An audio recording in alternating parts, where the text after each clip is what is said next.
Going into the draft now. Hey, what's up, Nero?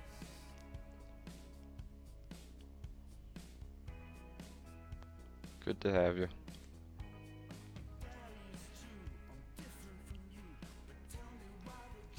So we'll see what we get here. Looks like a socket Master Theory Crafter. I like the looks of that. The other cards in the pack, you got Skirmisher is alright, definitely not up to par with the Theory Crafter's power level. Murder could be a good pick. There's not really like pretty much I could pick anything out of this pack and I'm not giving my opponent a bad signal. Because it's not like I'm passing any fantastic ruby cards if I pick the Theory Crafter. Not passing any great blood cards if I pick the murder. But yeah, I definitely agree. The Theory Crafter is just where you want to be. His power level is the highest out of everything in this pack. The only other consideration would be murder. But blood isn't the greatest to go into unless you get the right stuff. I think blood is like actually the least effective color to hop into unless she gets a lot of the right things. In which case it could be pretty good, of course, but the highest risk of going into blood early. Probably go with the Ruby Lance here if we want to commit pretty hard to the Ruby right away. The only really other interesting cards in the pack, I mean, Mazout Ranger's good depending on which gem you use. Phoenix Guard Trainer can be pretty sweet, especially in combination with this fella. I'm a big sucker for this Griffin, but I would definitely not want to hop into that this early with the double thresholds. After I already just picked a double threshold Theory Crafter, which is a much stronger card. So we probably just go with the Ruby Lance here. I think it's, if we're going to stay into the Ruby and not breach out into another color, this Ruby Lance is just definitely better than the Crushing Blow. So we're just going to go with the Ruby Lance here.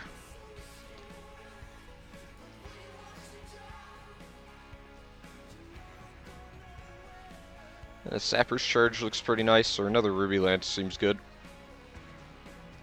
Gearsmith on the wheel. I mean, I guess we could force the Dwarf Artifact deck. It's possible. Whoops. My mouse sensitivity. Excuse me. Trying to lower the volume. I ended up going down a little bit and blasting it. Yeah. I kind of like the Sapper's Charge here better as well.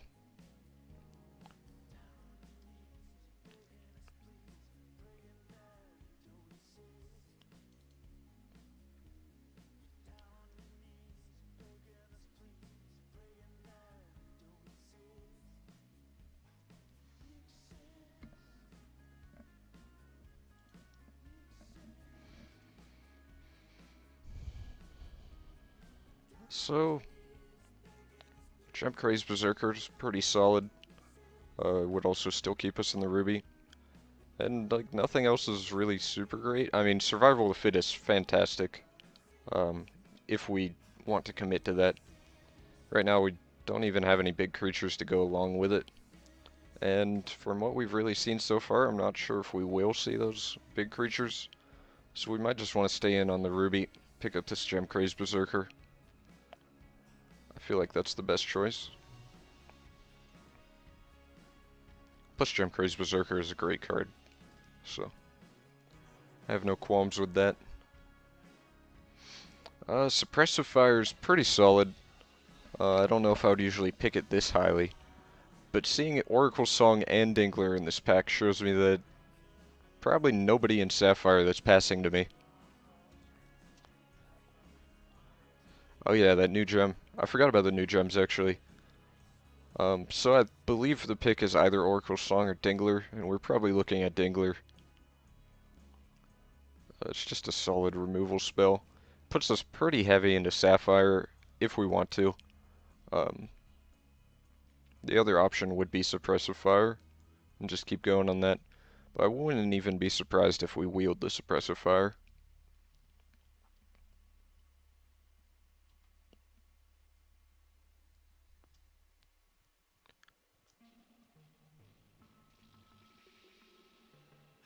Here we get another Gem Crazed Berserker.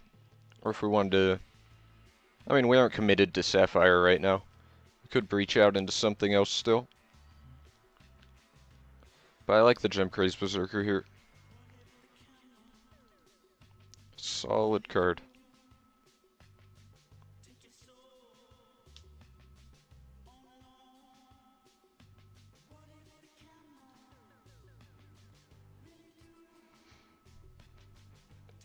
And I can dig me a Mancubus in draft. Yeah, I can get behind this for sure.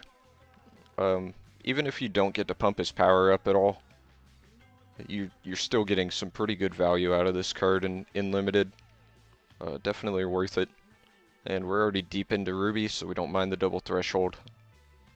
Seems pretty good to me. Nothing else in the pack really sticks out. I mean, Bombsmith is a solid card in our colors, and everything else is like, bleh. Chargebot and the 2-3 for 3, this guy, are both playable, but, you know, not amazing. This pack, I don't know. Not big on Crimson Clarity outside of your Skarn constructed decks. Nothing else amazing in the pack. We're getting about that point of the pack where nothing amazing is going to come by us, but nothing really even in our colors. Not too excited with the old vanilla 5-4. I think we'll pick up an Emissary. It's possible we're still in the Sapphire, and we can find a way to use that if we pick up some Buccaneers or, I don't know, maybe some Bombsmiths even. Wouldn't be too bad with. Get us a Ruby Aura here.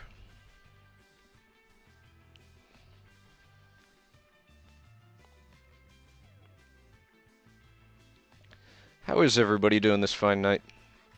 While we have a moment.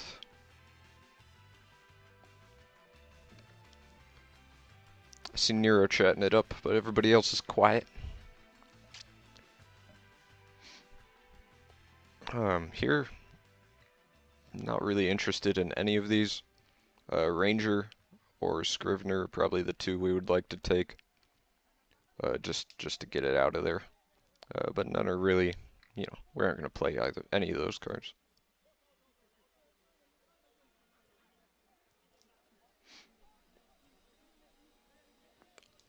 I'm doing pretty swell. Doing swell. Been having a good day.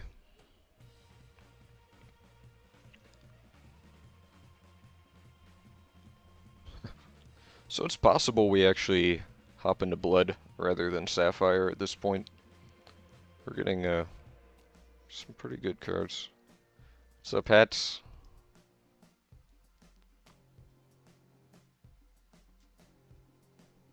We're taking Turbulence. I could see an argument for it.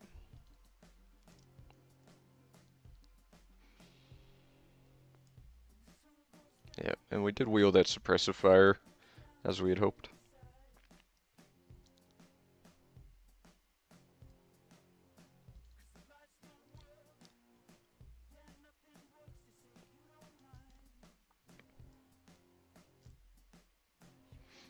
Giant Caterpillar. I don't believe that's where we want to be. Unfortunately, there's not really any good Ruby stuff in this pack. There's hardly any at all, in fact.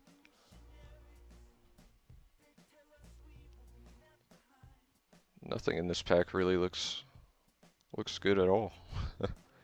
I definitely don't want to dip my toes in a wild at this point.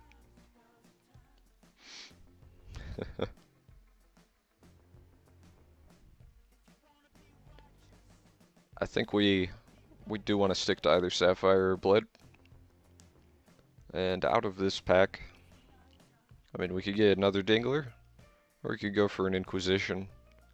Maybe a Zombie Vulture, but I'm not too big on the Vulture. 4-1 for 5 just isn't where I want to be, really. Or we could pick up a Bombsmith, I guess. Mesmerize is like not really considered over Dingler, I don't think. So I guess I'll just pick up the Dingler. I'm not super happy about that. I would have liked something uh, nice in Ruby. And here we see like 3 nice cards in Ruby that we'd be happy to have. Skarn's not really where you want to be in draft. You don't get to build your deck around it quite as much as you want to.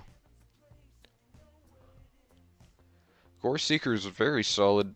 I think I'm a bit bigger on the Hellhound, especially given that new gem that they just put in. And also, if I can give it flying, I could even give this something like speed. And by give it flying, I mean run Feather Drifting down river. If we go into the Sapphire. Gore Seeker's a good card. I would definitely be happy to play it, but I don't value it quite as highly as Hellhound. And of course, I don't think anything else in the other colors would be as good. We could get us an elimination specialist here, but we just don't. I think it's too late to dip into that artifact deck. Though it is absolutely brutal if it gets played against us and they have a couple artifacts out. Haven't seen too many artifacts going around though, so either somebody picked them up really early or they're just not around this draft too much. We could go with the Furious Taskmaster here, or we could pick up another Gem Crazed Berserker. I'm kind of a bit bigger on the Berserker here.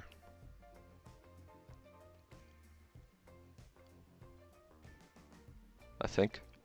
Both are definitely options. I already have 2 Berserkers, so you could say just pick up the Taskmaster. Get a little variety in there. But I do like the flexibility of the gem slot in the Berserker. And of course at 3 power over 2. I like me an Oracle Song. It's pretty good. Mutate, since if it was still to switch the power and toughness rather than -1/+1, I could probably get onto that. But since it is not, we're gonna go with the Oracle Song here. Baby Yeti's just not really where I want to be.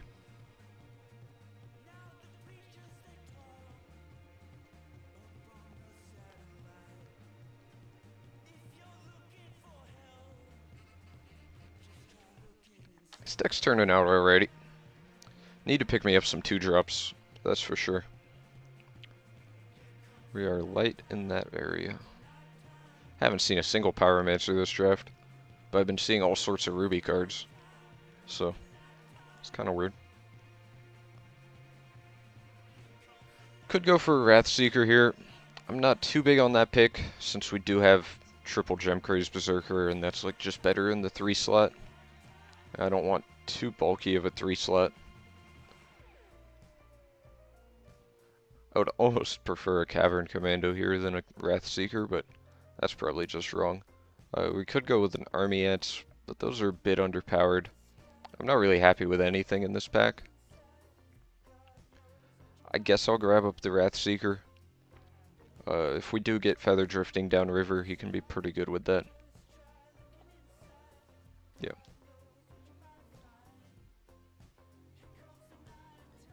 I don't think Command Tower is really where you want to be. I mean, sure, it helps out with like Mancubus and does double duty with the Master Theory Crafter, but I think we're just going to pick up an Effigy here. Just a nice solid pick. It can be whatever we want it to be. And also taking it out of the hands of our opponents when we're probably planning on using that Ruby Evasion Gem is seems pretty good.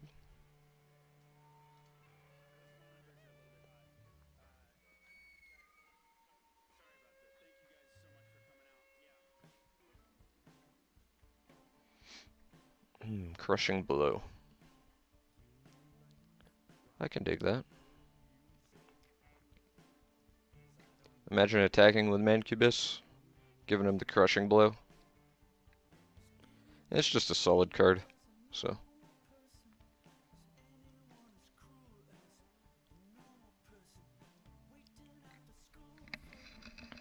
I really do want to pick up some pyromancers if I can. Ruby pyromancers, of course. It would go really well with the deck, and I don't have any 2-drops yet. So, the other thing that I considered in the last pack was a peak. But we still aren't even guaranteed to be in Sapphire right now. And I think Crushing Blow is just a little better in our situation anyway, because even if we do go into Sapphire, we aren't going to be too heavy into it. So, I almost want to go with the Call to Grave here. Do not want to run a Minotaur Mercenary, and nothing else in this pack is going to make the deck. It's possible we still want to go into Blood, and we're going to like a Call to Grave if we do.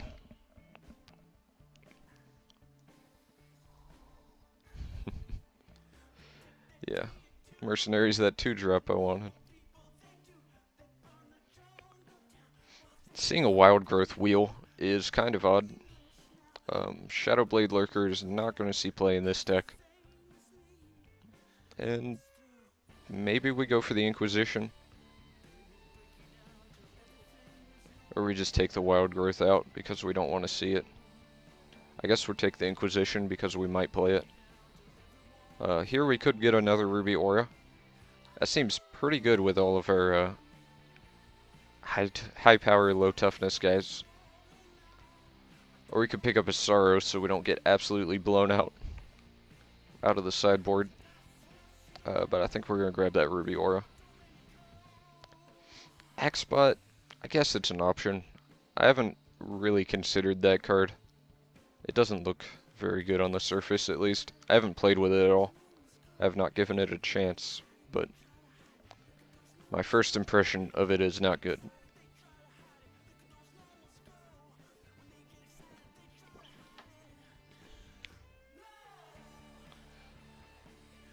I'm not going to play any of these cards, and I do not want to play against a Necessary Sacrifice, because that is a lot of card advantage. It's possible we might end up running it. If we do like Polka, and then sacrifice it after we get the damage in, that's some elite tech.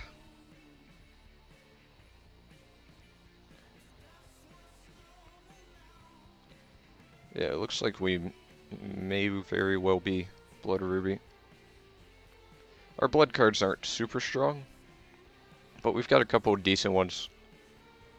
Splinter of Azathoth is not going to go in our Ruby Blood deck. Here we see a Pyromancer, which is exactly what we wanted. Effigy is a good card, but not better than the Pyromancer, especially not in this situation.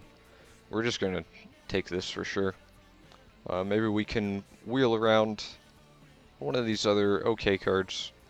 I wouldn't actually mind wheeling the Shroomshaw and then just taking that out of the pool, because playing against the Shroomshaw with this deck sounds awful. Unless we stick all the Ruby Evasion Gems in our Berserkers, which we might. We very well could.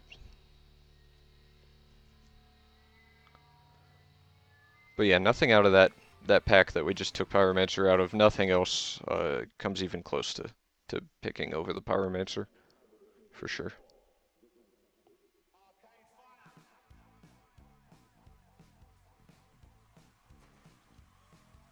We want 2-drops, and this is the best one, so.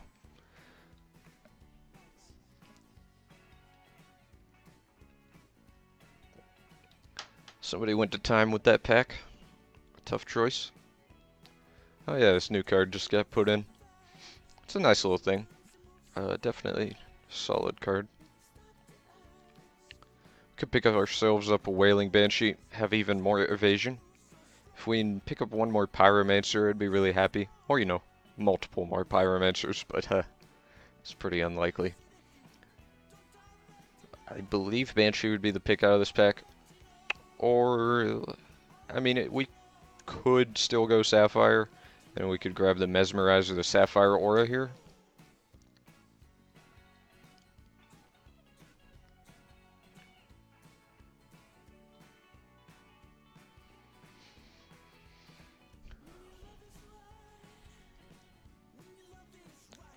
Yeah, I mean, we could still go Sapphire.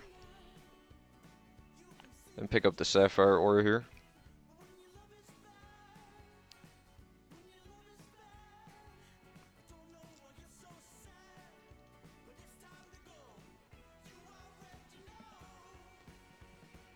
So here we see a couple of good cards.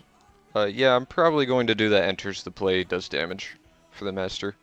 Um, even in board stalls, that means Theory Crafter's dealing 3 damage a turn to my opponent, which seems pretty sweet. This pack is a tough decision. I'm kind of a fan of the Plan C. It's really tempting, that's for sure. Could almost go into... It's like we just keep going back and forth between Blood and Sapphire. Really got to make a decision at some point. This is our last pack. And there's also Sapper's Charge and another Berserker. I think I kind of just want to take the Plan C, to tell you the truth. And we can just go a little deep. Hopefully we wheel something good out of that pack. There's a lot of good stuff to wheel.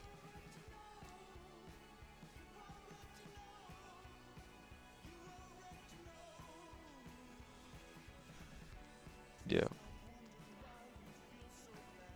So here, once again, if we're Sapphire, we can grab this Mystic, and it's a very good card. Or we could just get us another Hellhound. I don't want my curve to be too high. Something I have to worry about right now. If we stick to the Blood, then we can have ourselves a solid curve. And we'll probably end up actually running these Determined Zombies, just because it's a solid 2-drop. Like, it's definitely playable. I'm kind of a fan of the Determined Zombie. I'm not going to get a Sword Trainer. I don't think. Well, it's pretty brutal with the Theory Crafter. I don't know. I guess I just picked it. Huh. How about that?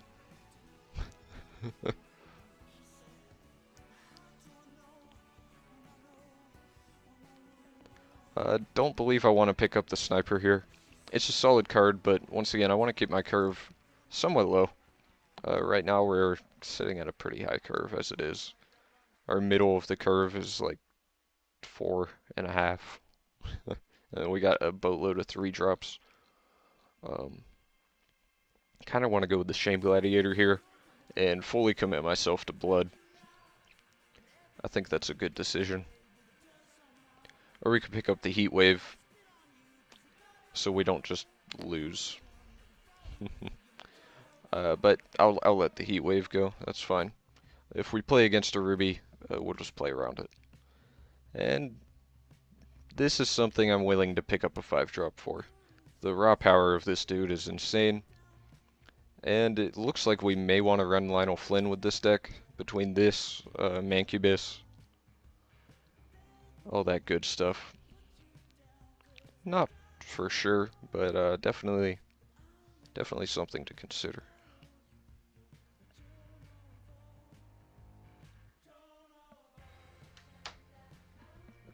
So here we see us another 2-drop. Very bad one. I mean, if it goes right, it's one of the best 2-drops in the game.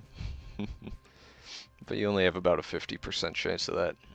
And the flip side of it is the worst. So I think we'll stay out of that. And then really doesn't matter what else we pick. Could hate draft to Sorrow, where you're almost certainly never bringing that in. Nothing else matters really. I guess we'll pick up a Scrivener. I don't know. It didn't really matter at that point. We could go for another Call the Grave here. Or we could get us a Shroomshaw. I'm kind of big on picking the Shroomshaw here. It's absolutely brutal against our deck.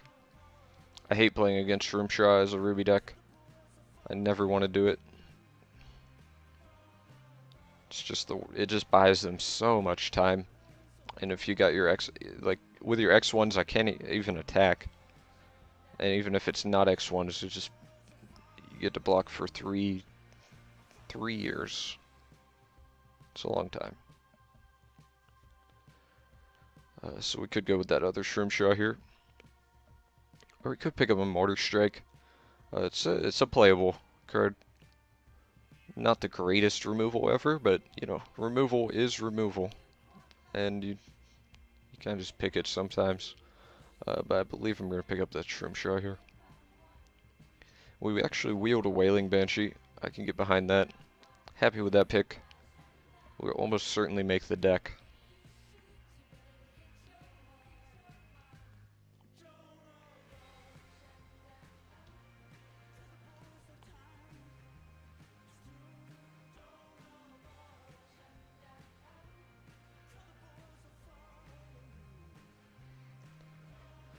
Now we can choose between Brood Creeper or Gem Crazed Berserker.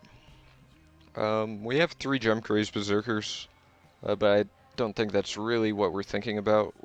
It's do we want that double threshold in the blood? I think we do, just because the power of Brood Creeper is very high. Even if it just hits once, that's amazing. Like, you're getting 5 power for 3 mana, and you can continue to get more. Pretty damn sweet. These cards don't matter to me. Headless Executioner is really bad, by the way.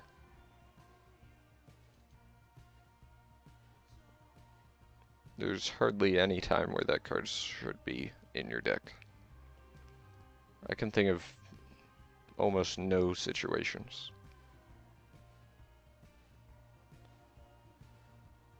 Like, it's a 5/5 for 5, which is like okay.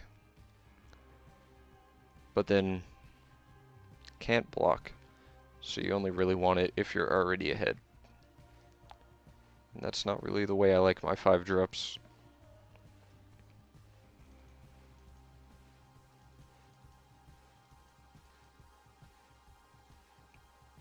We may or may not want that Inquisition. We'll see how much stuff we have to cut. I think we've got quite a few playables. We're probably going to end up cutting some stuff.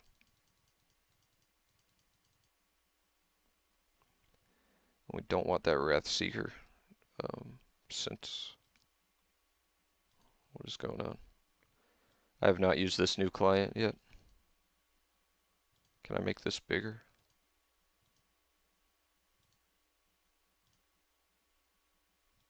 Perhaps? What is this? I'm afraid to click it if it's a bad thing.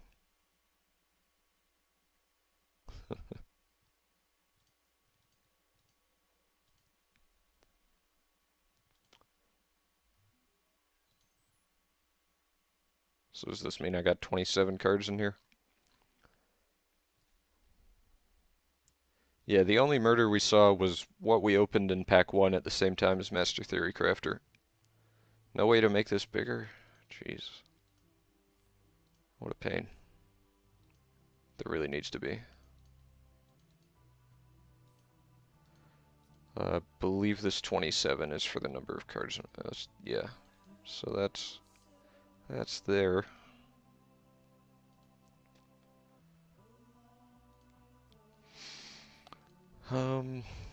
So we got to think about what gems are we going to be wanting.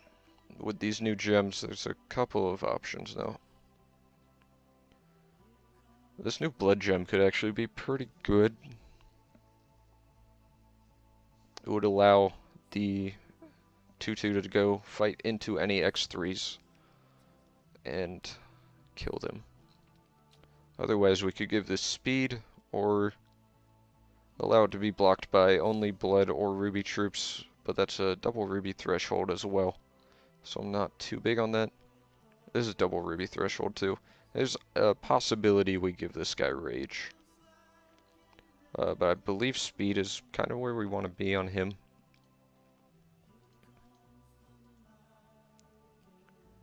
We could probably cut down the determined zombies. Not really the aggro plan, even though it helps out the curve a bit. And probably drop the Inquisition.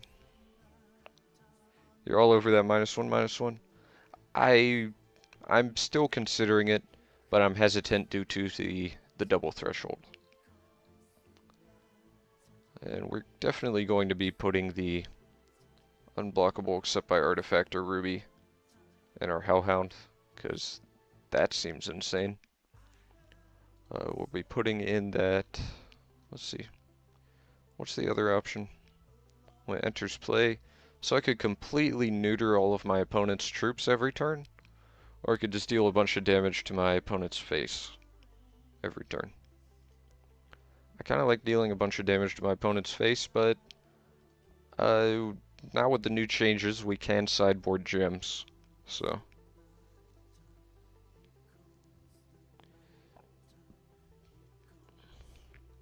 We have so many cards to socket.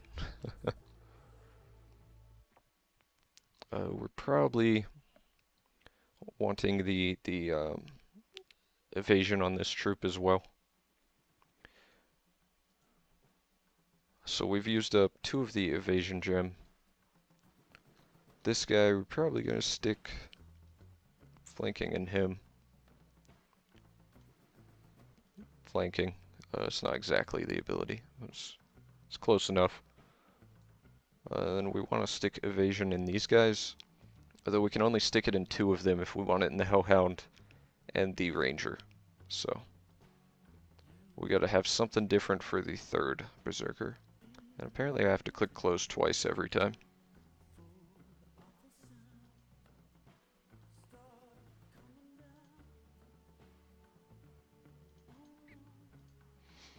So what do we just stick speed in here? Or do we stick in the flanking ability? Probably speed.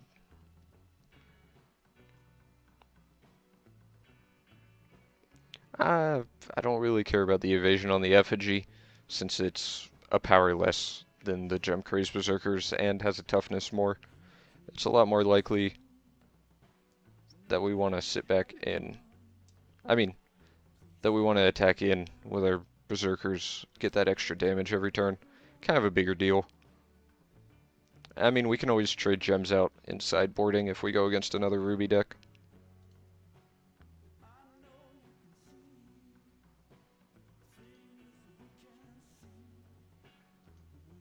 So do we go with speed in the Gladiator? Or do we want that -1/-1? I think that's the only one I'm debating at this point. I'm pretty happy with my choices and the rest of them. And we need to make one more cut. We probably cut the 1 Ruby Aura, or go down to 1 Ruby Aura rather. We have 2 at the moment. I believe we run Poké with this, or we could run Lionel Flynn and cut the necessary sacrifice.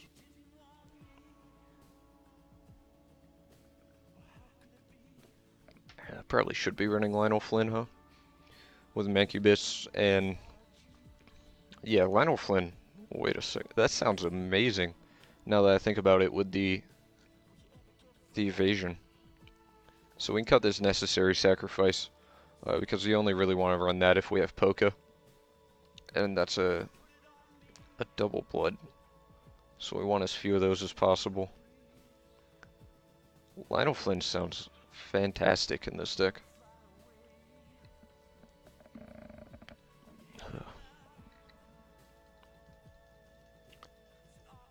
Gotta scroll down just to see how many shards I'm putting in. So we probably want a 9-8. I would have liked to have picked up a Shards of Fate along the way, because I think a 10-7 is probably better at this point. But I would have liked to do a 9-7-1 with this deck.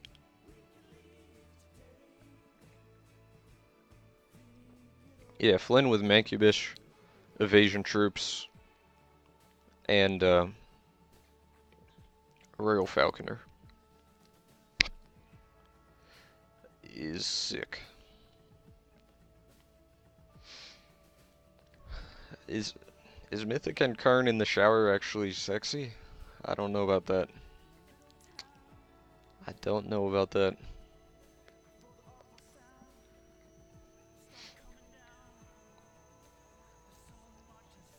So, Yeah, speed or flanking in Shame Gladiator. We should probably just put flanking in there. But I'm not for certain. That double threshold is really, really making me unsure.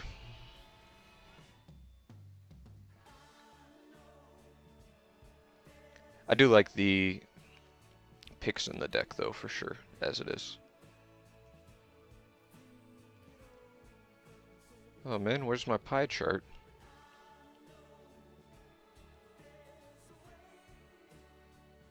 Also, our ratios aren't working. Oh, I need to save the deck before I can check the ratios.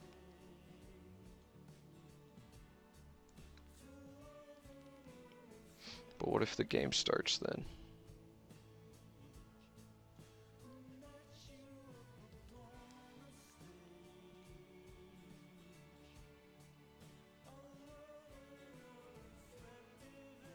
What is going on? Oh, hey. That makes it bigger.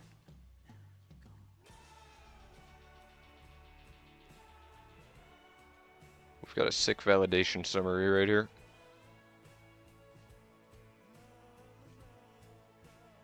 Well, that's unfortunate, Nero.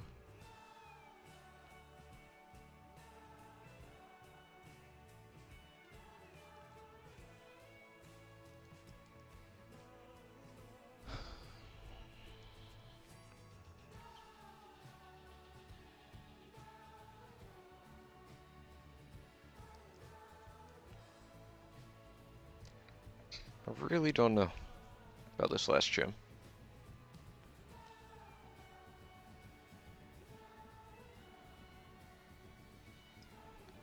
Also, how's it going, Zubrin? Nice to see you.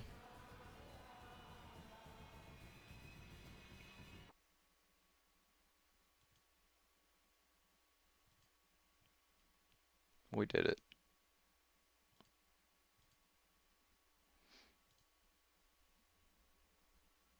Man, I feel like I've been getting a case of the sniffles today.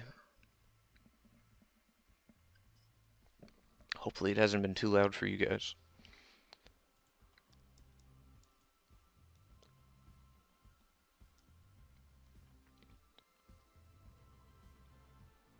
And while we finish up, I am actually going to go get me some water and blow my nose. So I'll be right back. Make sure you guys stay tuned. Ah, God. Now I don't want to go. Because the game just started. Fine. We're playing against high hopes.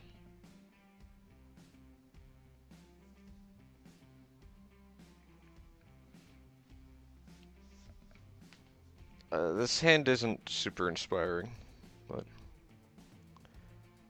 it's okay.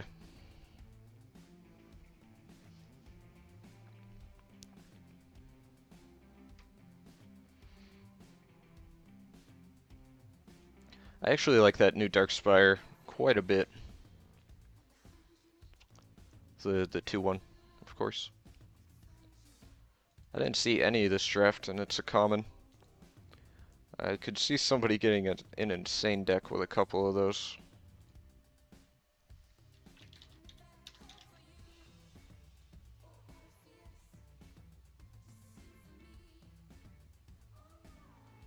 Well, we've definitely got our double blood threshold this game.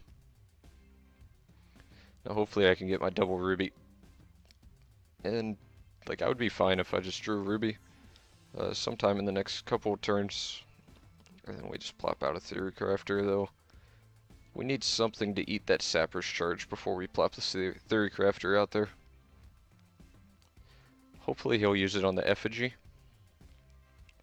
But we can't be certain. Though on the bright side, we have 2 bombs in our hand. So even if he Sapper's Charges one of them, we get the other one.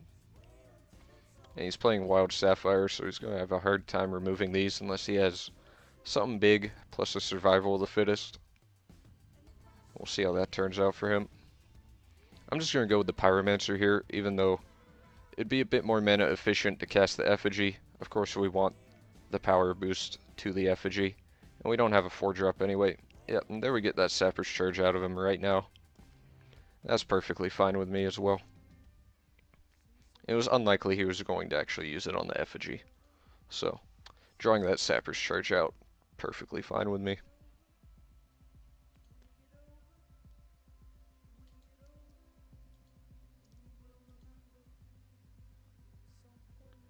I think it should RNG both options, but that is true. There's been a number of things where I thought it should do something.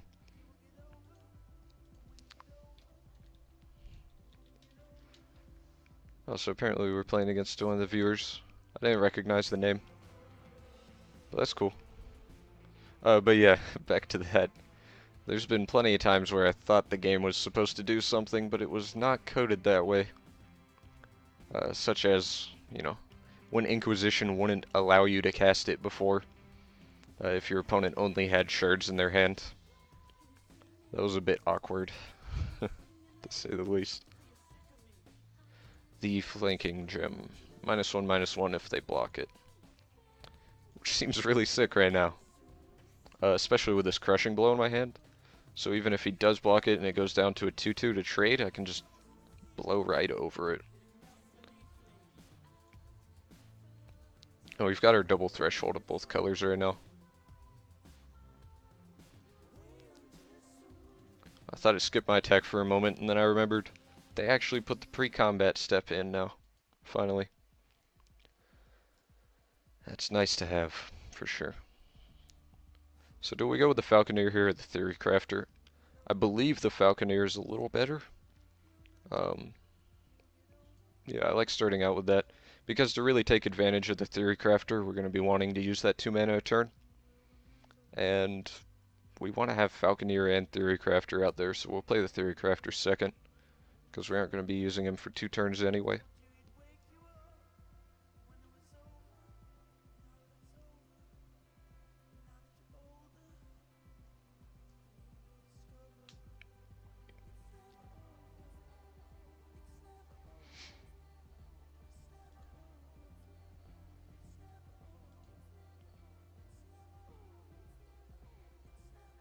So I mean, like, it's possible if he doesn't play anything here and then just passes. He's holding on to a Time Ripple.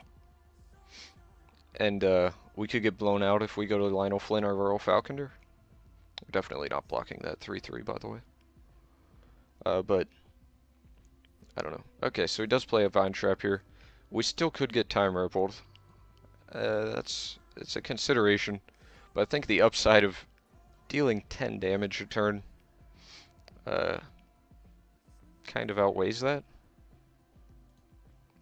That slight chance that he has a Time Ripple in his 2 cards in Limited where he might not even have Time Ripple in his deck. Right? We're going to go ahead and attack with Royal Falconer as well, since we do have Ruby Aura and Crushing Blow. It seems pretty sweet.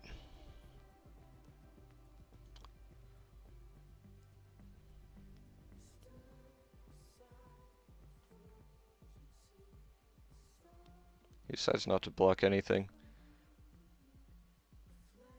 So he'll take 17. Okay. I wonder what type of answer he has to this, if any. But yeah, we're just gonna go ahead and play Theory Crafter and win next turn no matter what he does. Right? Or basically win. It's gonna be really hard for him to deal with everything here. We didn't actually need to show him the Master Theory Crafter. It's possible he sideboards something against it, but I mean, like, what else are you going to be sideboarding as removal for these 2 bombs that you don't already run in the main deck, you know? With Blow on Falconer? Oh yeah. I didn't think about that actually. That is a good point, sir. That was a bad play. But yeah.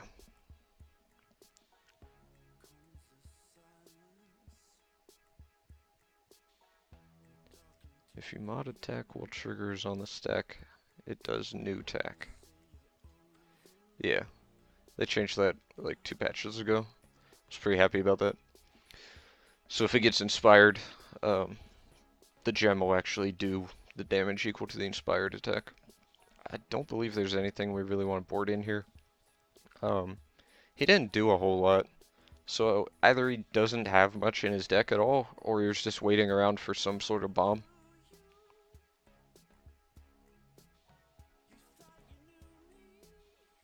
So if he does have a bomb, we could want to bring in the Inquisition. But otherwise, I'm pretty happy with the rest of the deck. I think we'll just go ahead and save. I feel like that save button should be different. I don't know. I like some of this new client stuff, but some of it seems a little off. I like this double threshold of both colors. Sapper's Charge. Sword Trainer for big dudes.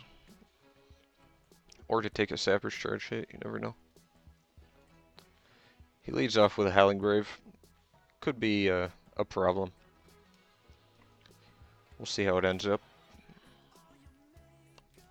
I'd love to get a Pyromancer on the board next turn. If we could draw that. And then curve out.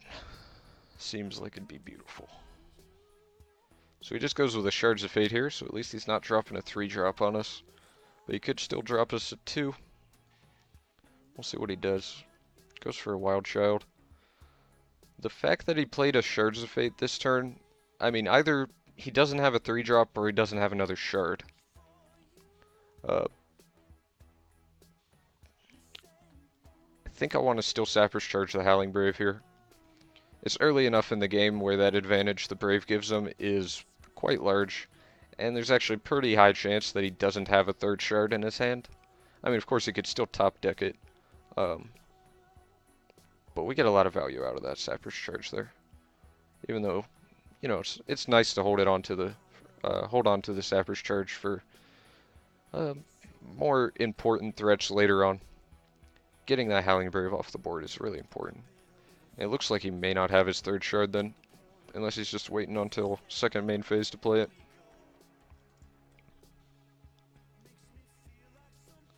And he does not have it, so that was a good call. We could go with the Berserker here and just get in for 3 immediately. This is our one with the speed. Or we could put out Brood Creeper, or we could put out Effigy. There's really a lot of good choices right here. We have a lot of 3-drops in this deck. I believe I'm going to go with...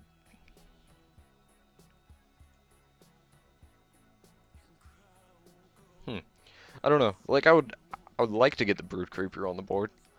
But he's going to have that on blocking. So really, neither of these two are going to... Oh, I guess the Effigy would get in. But Gemcraze Berserker will get in 3 damage this turn. Effigy would get in 2 damage next turn. And we're going to be playing this Mancubus out and probably just stealing that Wild Child. But Brood Creeper would certainly not be getting in for at least 2 turns, possibly even 3. Excuse me, 3. So he'd just kind of be sitting around, even though he's the more powerful choice. He doesn't seem as good here.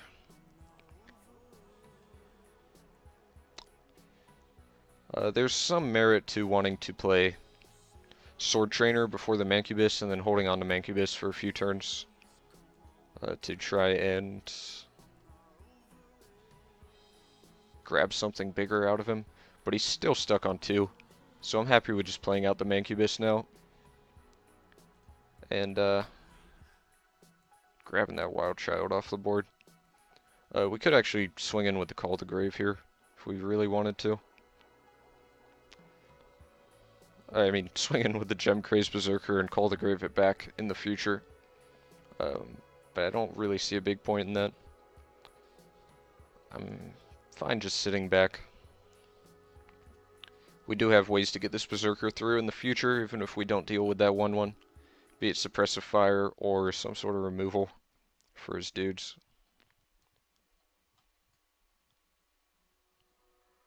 Another Sensei. So I'd be really surprised if he doesn't have hit his third shard here. Yeah, so he finally gets that. He drew something like 4 cards, so bound to hit him, right? But now we're not even sure we want to play that Mancubus on the Wild Child since he does have yet another Sensei out. And he finally hit his mana. So, like, our sequencing to take advantage of that I don't think it's working out quite as well as we had wanted it to since he has 2 Senseis on the board. Well, that's actually a pretty good play, to tell you the truth. I believe he put that on the Sensei, right? And he's going to make me block with the Berserker. He's going to get in 2 damage in the meantime. Yeah, so I can't block that.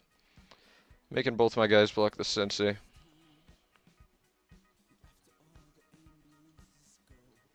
Seems like a good play.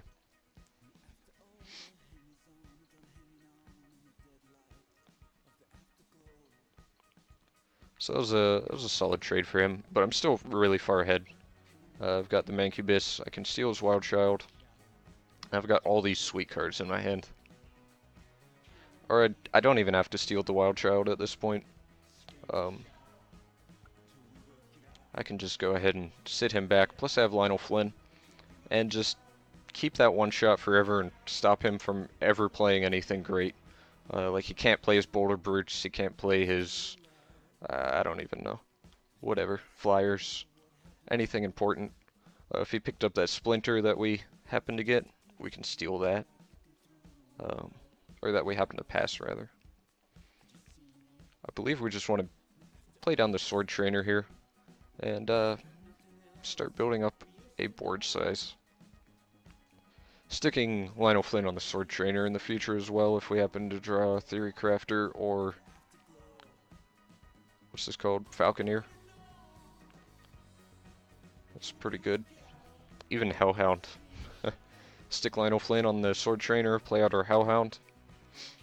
Suddenly have a 9/4 fire breathing unblockable. Sounds pretty amazing.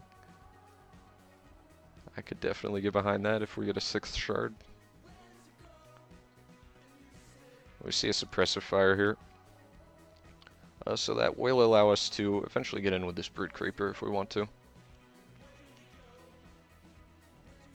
But yeah, I think right now we're just kind of sitting around. We don't have to make any moves since we have this Mancubus. So that's perfectly fine with me. I could actually attack in with this Mancubus. I actually kind of like attacking in with this Mancubus. If he goes to double block, I get rid of his 2/2. He probably drops a fatty on his turn. I call the grave back my Mancubus and wreck him.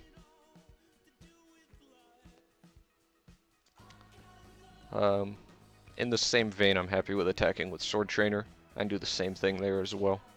If he wants to trade with either of these, this Call to Grave makes me happy with that trade. Plus the surprises factor. It's not irrelevant. Completely out of water though. That makes me sad.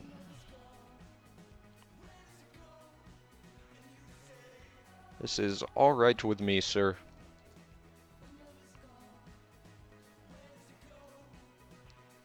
Plus this allows my Brood Creeper to get in the future. I'm just going to go ahead and grab this Mancubus back now, actually. I believe using the mana up this turn is actually a bit better than the surprise factor of it. Because if we draw a shard next turn, we'll be able to play Mancubus and activate his ability, rather than taking a hit from a fatty. So, kind of a big deal to have that one more mana.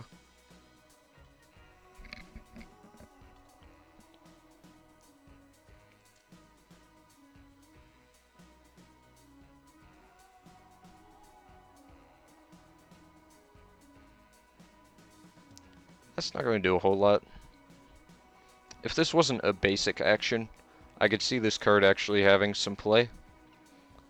But since it's a basic action, it's pretty bad. I mean, like, would work well against our Gem Craze Berserkers, but that's it. I guess it can shoot down a couple of Falcons. That seems relevant, I guess.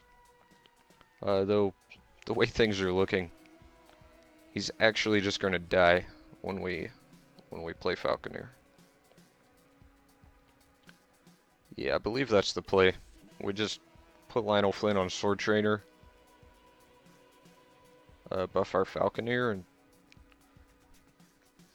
call it a good game. I think that's all we gotta do. We could attack first. Need to CP ST too. CP Sword Trainer. Champion Power. Alright. Trying to figure out what those letters mean. But yeah.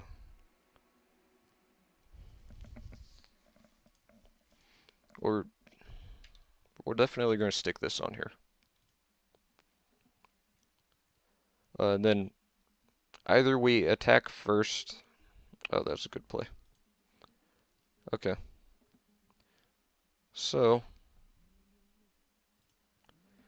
he got our champion power for basically free. If he wants to trade 2 for 1 with the Brood Creeper here, that's okay.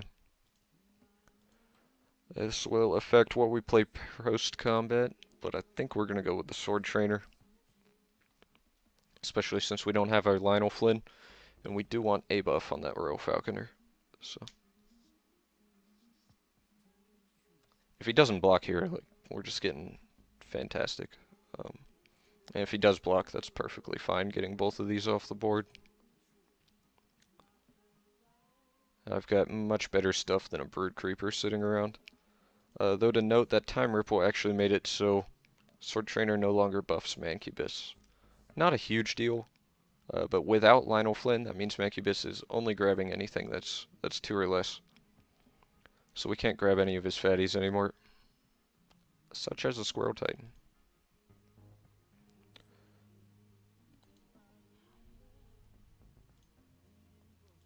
So it's a tad unfortunate. He definitely got some good draws there, but I can't really complain after he got mana screwed. I believe the better play is the Royal Falconeer. Once again, leading off with the Falconeer. And then following up with the Theory Crafter. Why are my Falcons only 0-1s? I hope that fixes, as that's not correct at all. Jeez, more senseis. How many is this guy running? He's only got 2 cards left in his hand, so I'm feeling alright. He's probably going to get frisky with that, yep.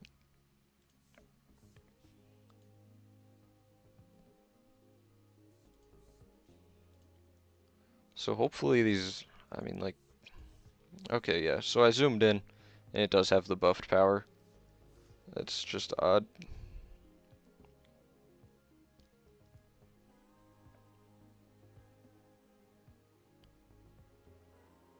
So we're going to go ahead and attack in here. And then post-combat play out the Theory Crafter. The following turn we can activate Theory Crafter and play out something else. Probably end up blocking the Squirrel Titan, so we don't go too low. Because we are going to go to 6 this turn. And there we go, they finally showed up the proper power.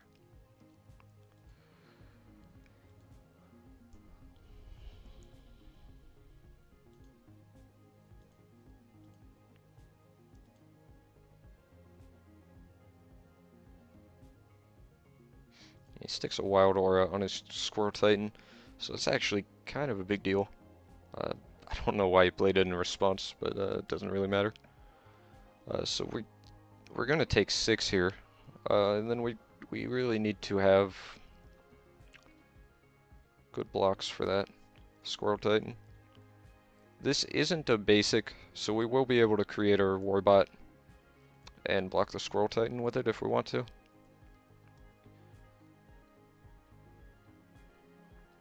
So that could work out well. If we get a Crushing Blow, we can basically just end the game with our Falconer. a play I missed last game, but wasn't punished for because we're way ahead. But yeah, I definitely need this Theory Crafter. He only has one card in hand, so even a Wild Growth won't be enough to kill us. And it's a Mesmerize that he puts on the Theory Crafter. Alright, and he's out of cards.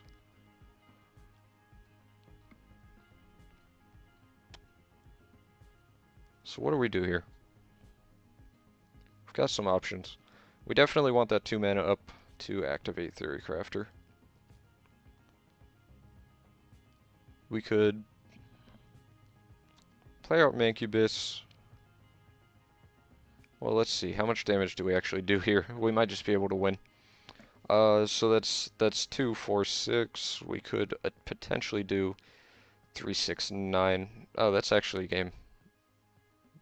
Seems fair. Right? 3, 6, yeah. Cool. Go to work, gentlemen.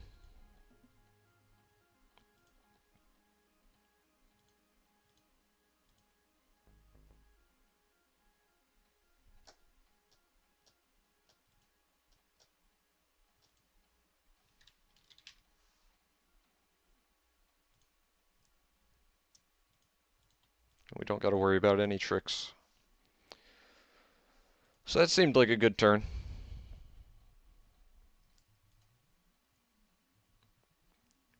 A swift 2-0 in the first match. Hopefully we won't have to wait around too long for round 2. Yep, somebody else is already done, and these guys are in game 2. This guy's complete, because he got a bye, and these guys are in game 2. So, yeah, hopefully we won't have to wait too long for that. But as I was about to do, right when the game started on me, I'm gonna go grab some water, and I'll be back in a moment. So, see you guys then.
Alrighty. Oh, whoops, I forgot to bring up the deck. My bad. Should have put this up before I left. Pretty sick draft. Um, Honestly. This is fantastic deck.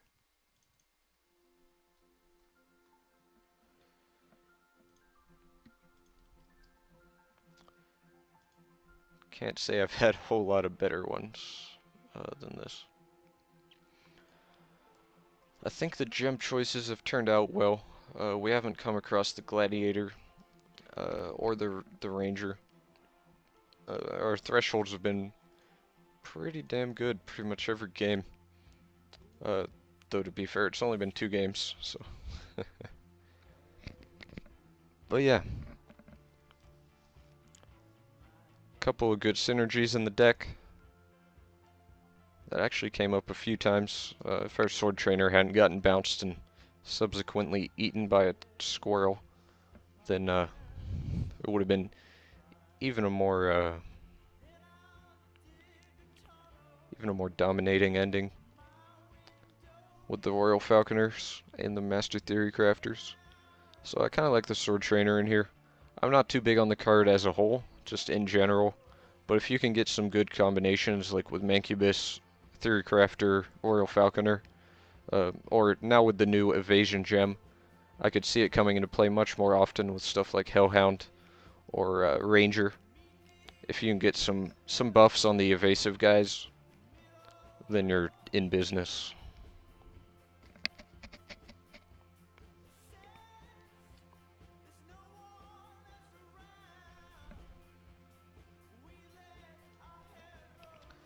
And you know, if we end up using Plan C at some point and we have Sword Trainer out, the Warbots are forecast. That's what I was just checking. I thought they were forecast, but I wasn't completely certain. They could have been 3.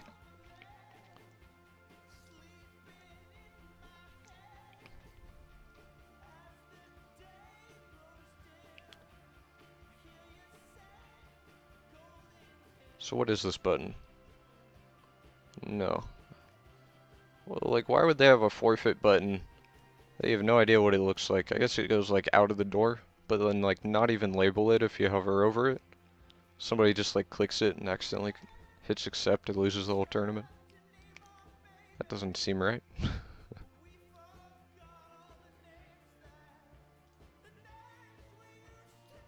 So it looks like this is able to extend, and it should probably be covering up my deck.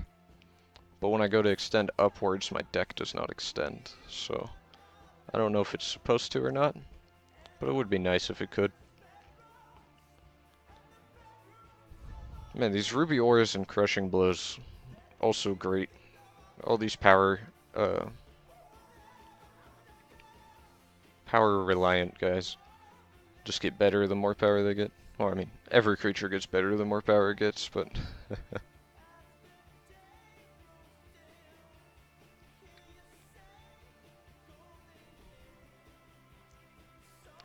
yeah, it'd be nice to be able to go do something else while in the queue.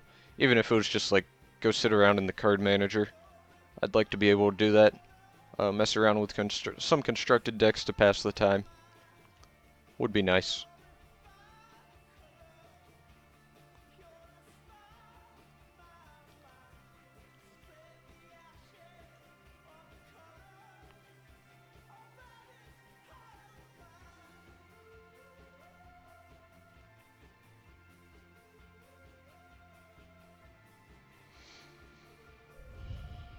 And how do I go back to the tournament lobby then?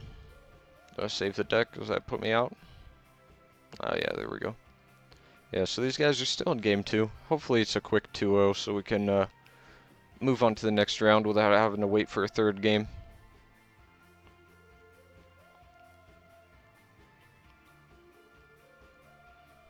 Have any of you guys gotten to try out the new cards very much since the patch today? I know there was a bit of another downtime a few hours ago. May have impeded on some people's regular playtime. But if you guys have tried out the new cards, what do you guys think about them? I haven't gotten to play Constructed yet. This draft is the first thing I've played since the patch. I've been playing Here's the Storm all day. I just got in that alpha. I have no idea how I got into the alpha for that game. Seemed like they gave out not many invites. Um, but yeah, that game is fun.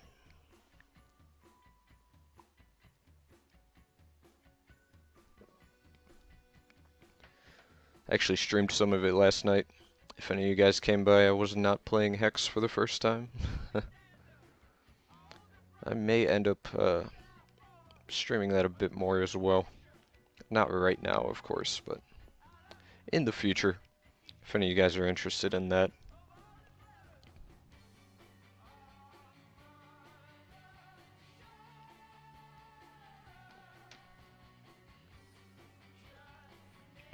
And for anybody who hasn't heard of it, it's the new Blizzard game.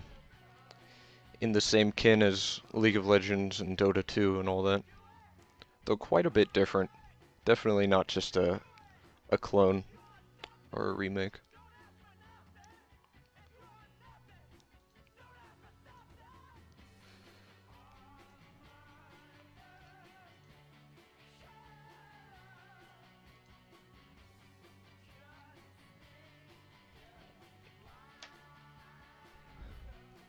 I think we're still happy about our gems. I did like how the flanking came into play with the effigy. And in that last game, I of course would have liked to have the evasion on my other berserker. We happened to draw the speed one. Wasn't quite as good. It didn't do as much as we had hoped. We got in 3 damage with it due to the speed, but then we kind of just sat there and then ended up having to block 2 of pheromones. But it turned out okay. I do believe having the evasion in the ranger, that extra toughness plus being able to be buffed by the sword trainer, is where we would prefer it instead of in the 3rd gem crazed berserker. I mean, we do have it in 2 of them, so. And of course, certainly want it in the Hellhound. Even just thinking about that scenario last game, where we could have Lionel Flynn sword trainer and then played out a Hellhound. Like, that's insane. 9-4 with fire breathing. That can't be blocked, because our opponent was running Wild Sapphire. Of course, we didn't actually get to play that out, but it was pretty sweet.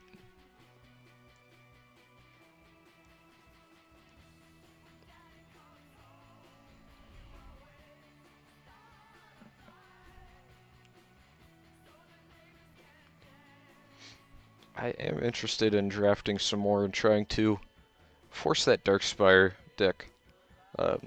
Not only Enforcers, of course, but the 2 ones really make the deck. I believe that could be amazing if you pick up, say, 2 or 3. Like, even 2, I believe that deck could be really good. If you start getting 3 or 4, you're in kind of the same vein as the Briar Patch guys, or Briar Legions, whatever. If you can pick up 3, 4 of the Briar Legions, then you can kind of build your deck around it. I think the same would go for the Enforcers. You just get, I mean, of course it's not like the huge fatties like the Briar Legions are, but you get some pretty sick value out of it. Definitely a good card advantage engine in these blood aggro decks, if you can get a hold of a couple.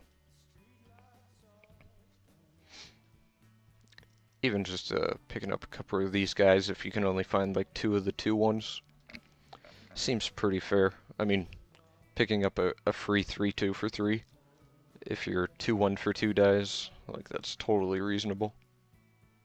That's fantastic, actually. I would do that all day.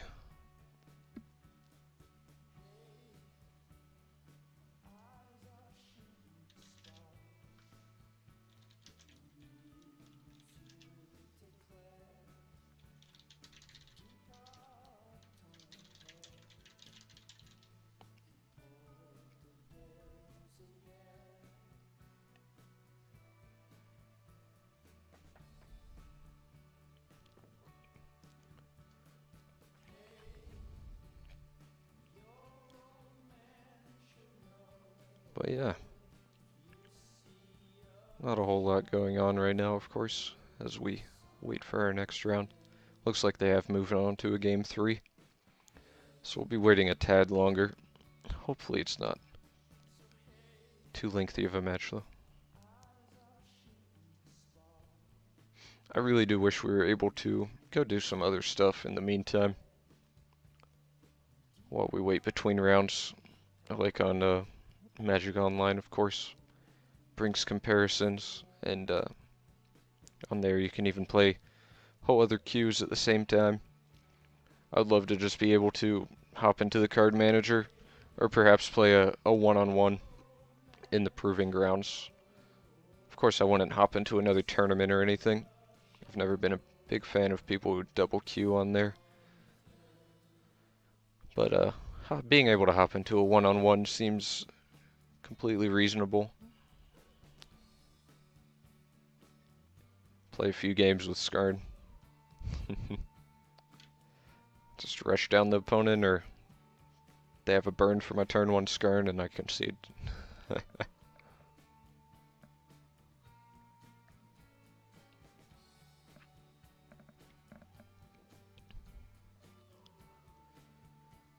Yeah, man.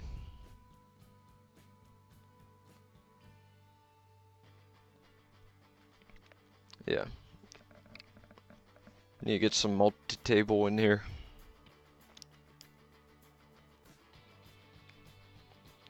Maybe I just need to get another account. Have up 2 clients at the same time.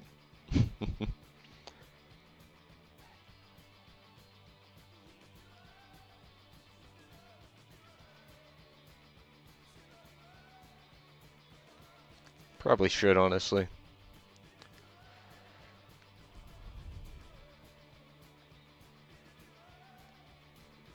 If I had gotten that king. Just needed to win one more game. Would have got the king tier. Would have been able to do that, actually. I probably would have, too. At least in these down times like this.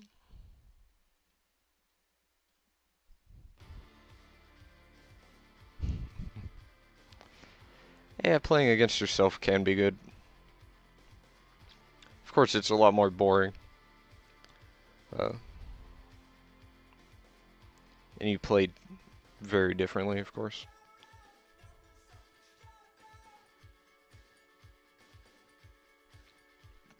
Due to the fact that you know what you have.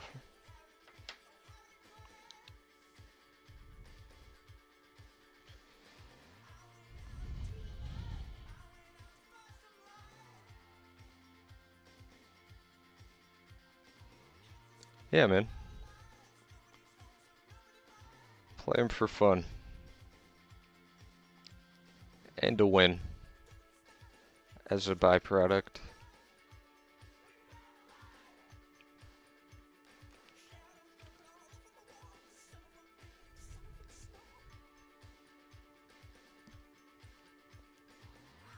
I mean, once we start getting into the big tournaments, then it's not going to be as much just for fun. But right now, you know, it's a bit lax. Get to sit back.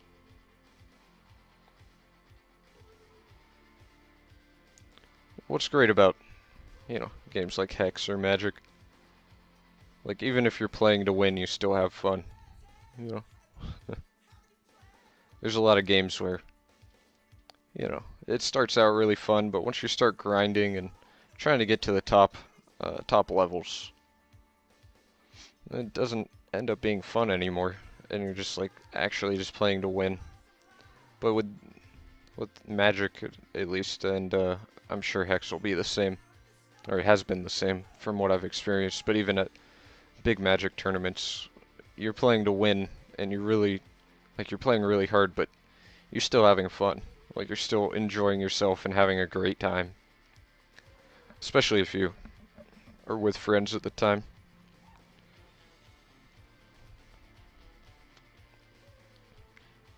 Or as was the case for these Last Cupper Challenge Series tournaments. I run through the tournament, and me and a couple of the Hex Tex guys are just sitting around on Skype, BSing all day.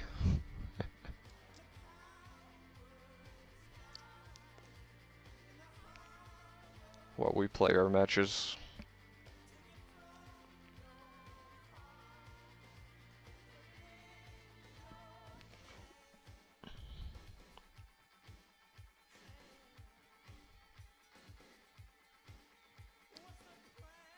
A real job?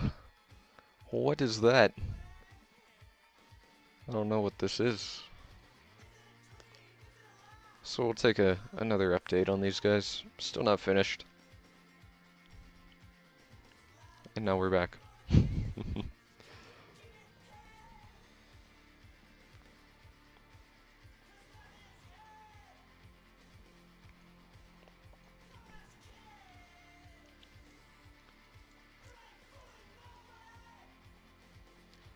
So maybe we didn't get much of it those last few games. I think we only got what, one, or perhaps we didn't even get any of our evasion guys. Yeah, I don't think we saw any of our evasion guys the whole first match. I think in the first game maybe we saw one of the gem crazed berserkers with the evasion gem, but we didn't end up even playing it because we had Royal Falconer and Theory Crafter in our hand. Those were a bit better options. But yeah, I'm looking forward to being able to use those evasion guys and pump them up with Lionel Flynn. I think that'll be really sweet. And then even if they do kill it, we can call the Grave back, get back our 6-1 Berserker, keep beating.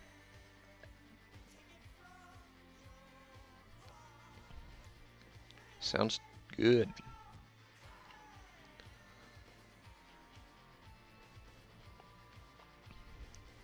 Hopefully we get to use Plan C at least once this draft. Actually, I'd like to keep it at just exactly once. I don't think I want to use it any more than that. Just once for the pleasure. There is no Plan D.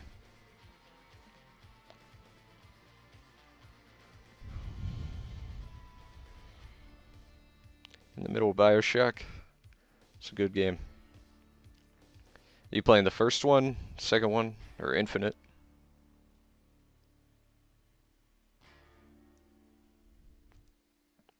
I've only gone through the first myself. I haven't gotten around to picking up the other ones, though they look fantastic. I've seen they've gotten good reviews.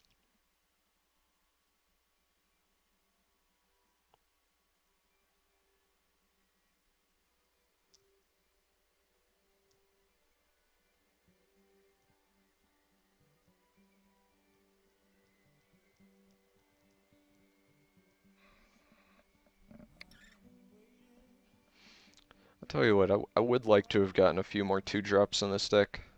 I mean, it turned out really well as it is, but I wouldn't mind cutting a couple of these 3s out.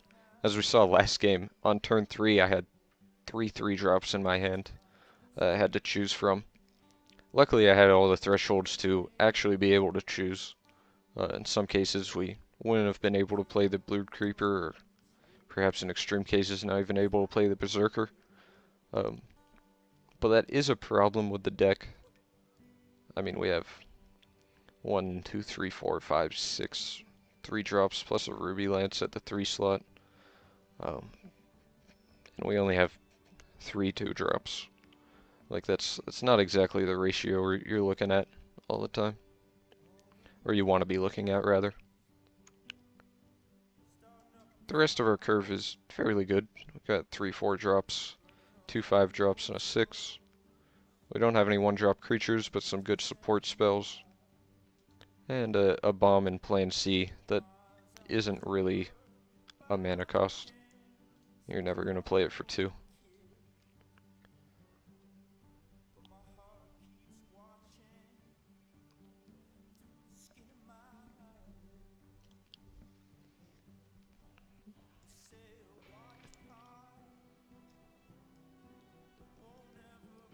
I don't really love the Gladiator in this deck. I feel like Gladiator is something you'd really want to run Gazog with, of course. Gain back some of that life, and Gladiator's more of the aggro dude. Not really going for the longer 5, 6-drop range. You want to be getting in with a bunch of little dudes. At least that's how I see it. So I'm happy I didn't pick up too many of those gladiators. I think one is fine, but going for any more than that in this deck could really lead to some serious life loss. I mean, even against that Wild Sapphire deck that wasn't super aggressive, we still got down to 4 life in one of those games. And, like, you know, play out 2 gladiators, we would have been dead. Even one would have been extremely hairy. Die to a wild growth.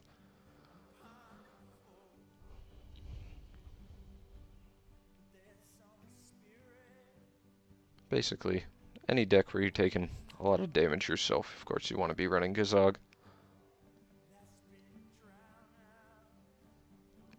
I'd be interested in resurrecting the old bad cards deck, Ruby Blood aggro deck that was running quite some time ago. It was probably like 2-3 months ago now at this point. And it's been a long time playing Hex already. We're going on. I got in November. Jeez. Doesn't feel like it's been that long. This year's going by fast.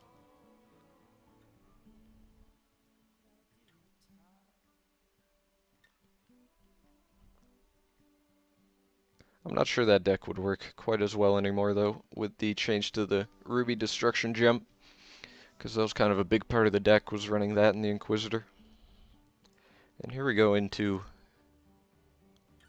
match 2. Game 1. 6 shard opener with a Berserker. We're playing against Running Deer. I almost want to keep this. It is our Evasion Berserker. And we've got plenty of shards to get Lionel Flynn. I'm going to do it.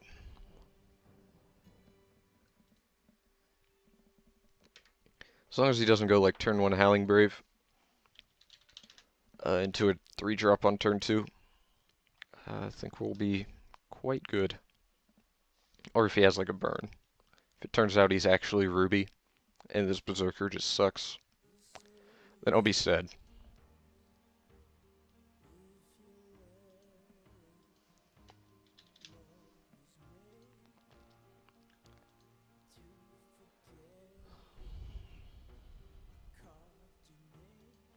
Look at that.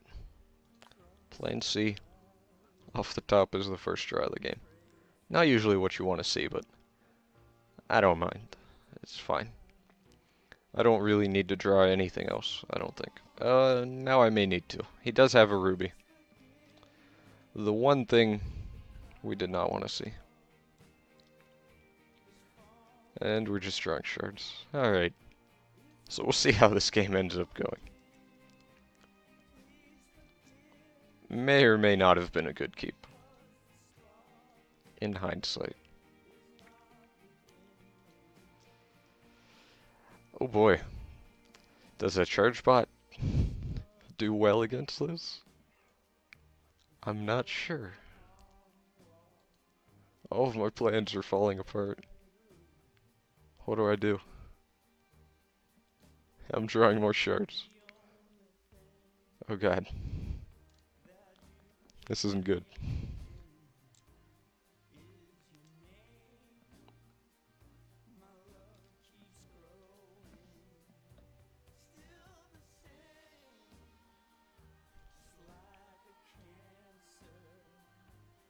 This is awful. Man.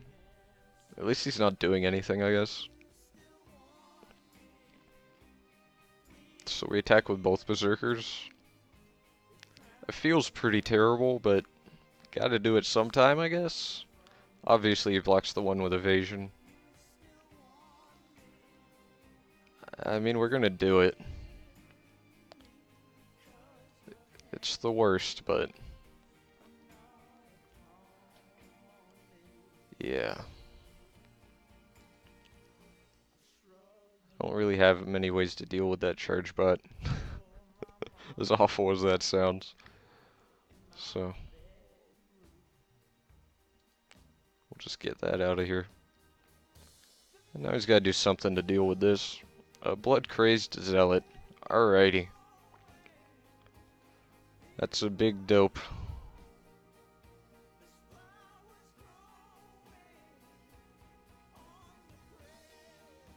I like that draw. I like that a lot.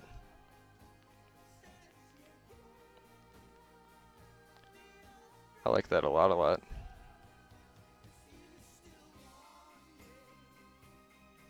We'll wait to pump him until it gets back to my turn. No need to use it now, since we aren't going to be able to activate his ability yet. We're short of mana.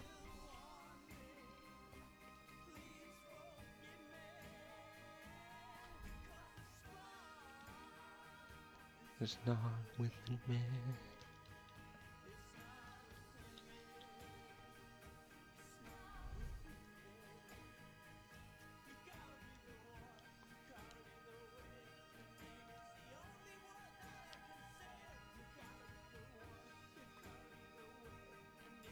So we'll see what he does here.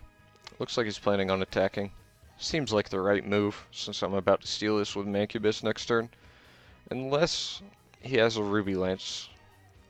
But that's pretty much the only thing that's going to get him out of this right now. Or perhaps a pump spell in response to the Mancubus. That would work as well.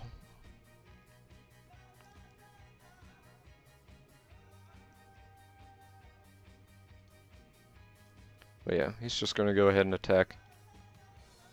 And it is the right call.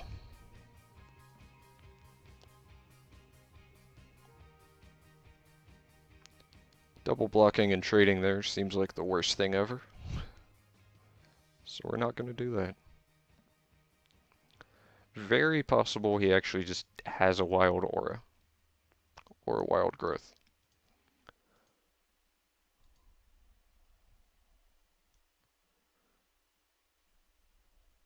Or Ruby Lance. Survival of the fittest. Alright. That's a good one.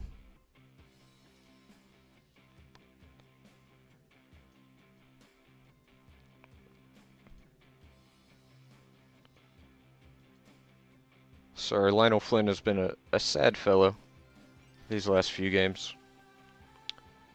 I'm highly considering using Plan C here and then building back up my mana base. But I've got some good draws at more than 3 cost. And we would have to sit back with our warbots, which doesn't sound great to me. It was definitely a consideration though, and I could see that play being correct. I'm just not sold on it.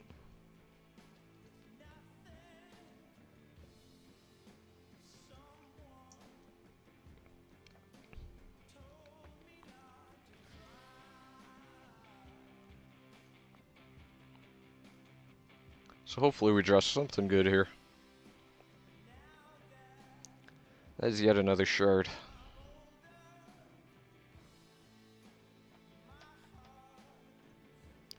So I guess we're going to Plan C for 3 here. It is time. Should have done it last turn, I suppose. If I knew I was going to draw a shard.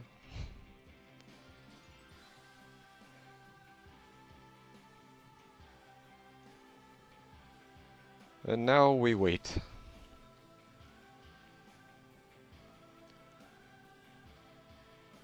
If he decides to attack with both, I'm definitely double blocking both.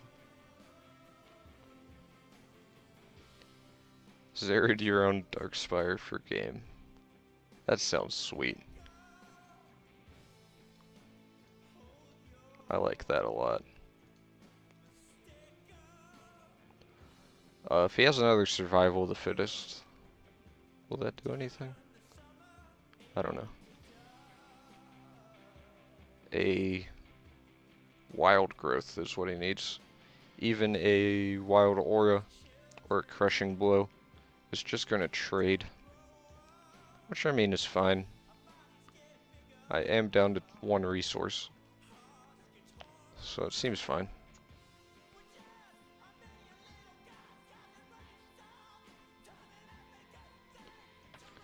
He's at 5 resources with 3 cards in hand. We're at 1 resource with 4 cards. And they're all shards. But the board is clear.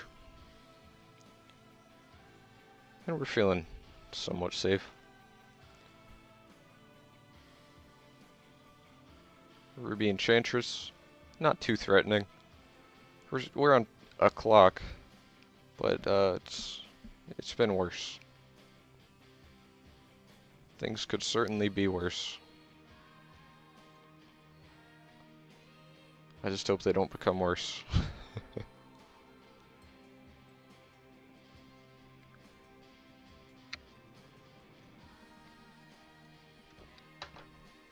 I probably drink too much water, to be honest.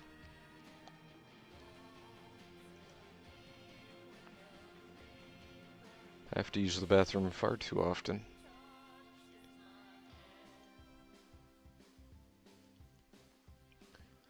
So does he just have nothing? I can't believe he doesn't have nothing unless he's just... Yeah, I guess he's just sandbagging a bunch of shards. Or he's got a bunch of removal spells. Or some sort of pump that he doesn't want to use until it's lethal. How are we still drawing shards? Jeez. That's 12. 12 shards out of 17 cards drawn. What in the world? That's just outrageous.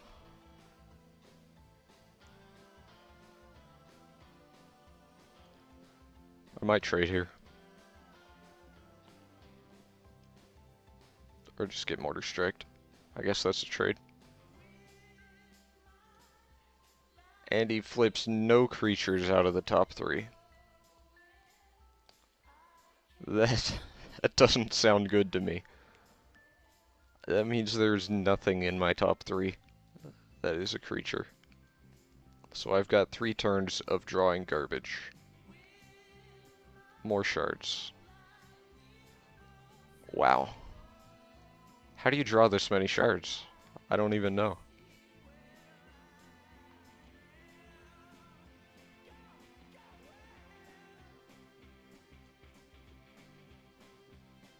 I don't even know. So I would say like a Falconer off the top would be a nice out, but we know we don't have a creature in the next 2 cards, so... I don't even think there's anything in our deck that stops this now. Now that we're at 2. We'll probably just draw another shard. Jesus. What a game.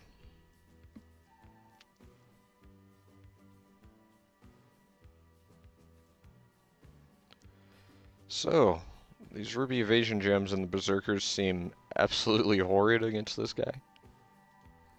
I'm gonna put the flanking in there, because he has some X1s. I think that'll deal with that quite well, actually. I guess we'll leave the speed in one of them, since we have flanking in here and in our effigy. Other than that, I don't think there's... I guess we could bring in Inquisition. That actually seems fairly good. Maybe we even take out a Gem Crazed Berserker?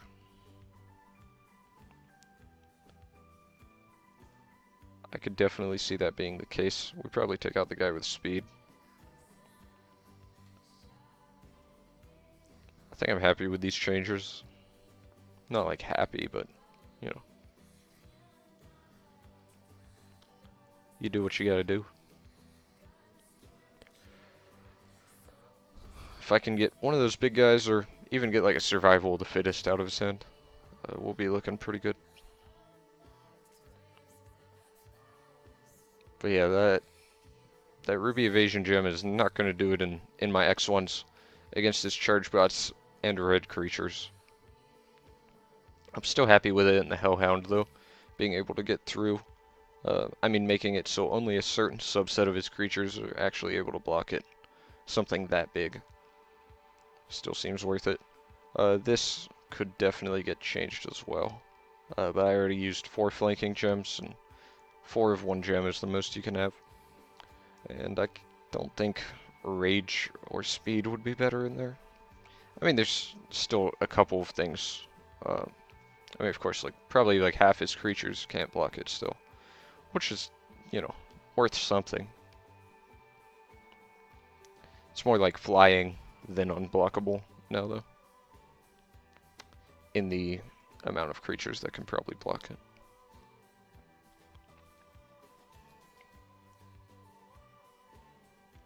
So hopefully we don't get flooded this game. Though I do want to see a second blood. And to be fair, we did keep a 6 shard opener. But that's still... We drew 14 shards in 18 cards. Something along those lines. I don't think that should happen even if I kept a 6 shard opener. That just doesn't seem right. Very unfortunate. Of course, random is random, but random is also a pain in the ass.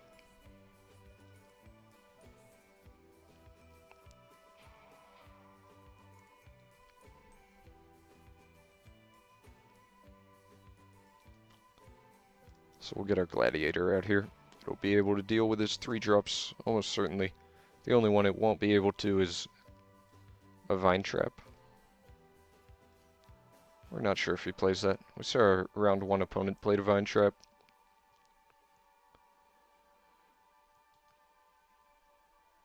But I know a lot of people aren't too keen on the card. I like it a bit. But that's just me.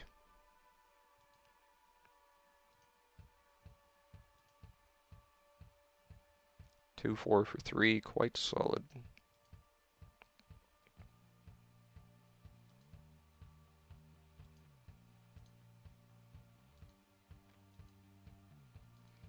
Tell you what though, I can't wait to maybe draft a little sapphire sometime and really blow people out who aren't ready for that flash gem yet.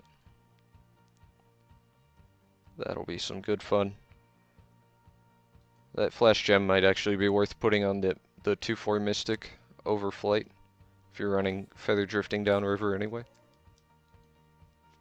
Can really get some people. Or, you know, once people do start playing around it, just leaving it open will make your opponents play around it, and that sounds pretty good too. I'll be really sad if this guy's the one that picked up that heat wave that we saw go by.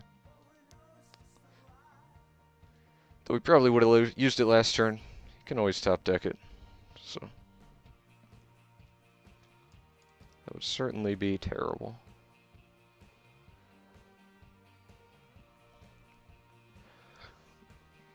He hasn't done anything yet. I'm tempted to play Plan C, but he's probably just going to drop a fatty on me. But I don't have any way to deal with that anyway. I've got 3 shards in my hand and all the thresholds I need. Plan C doesn't get rid of thresholds. I'm going to do an aggressive Plan C here. Super aggressive. We can just pretend it's Crash a Beast and don't look at my resources.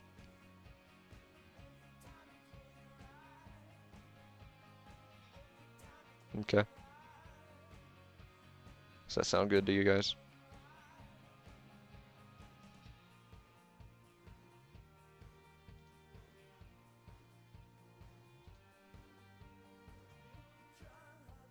Has Spell Shield. He doesn't have the second wild for the actual ability. And of course, draw my 5-drop afterwards. Alright, game. I see. So what do we stick this on the Warbot? Or do... We can certainly swing in with Berserker, of course. Sadly, we can't really swing in with the Gladiator unless we stick Lionel Flynn on it. Can stick it on the Warbot. He probably trades. We can always call the Grave it back. Or we could have stuck it on the Gladiator. But I like having the 1 more toughness on the dude. Oh yeah, that's fantastic. Glad to hear that. Let's see. If he blocks the Warbot or the Gladiator, then of course, if he blocks one of those, he's gonna block the Warbot out of those choices. And if he does, I'm getting an 11 damage. So that's fine.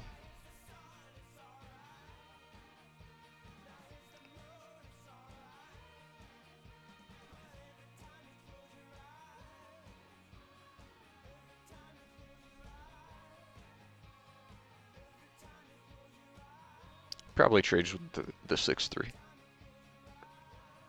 I think that's what I would do if I was in his position. Though it depends on what is in his hand. He does have 5 cards, so I don't know.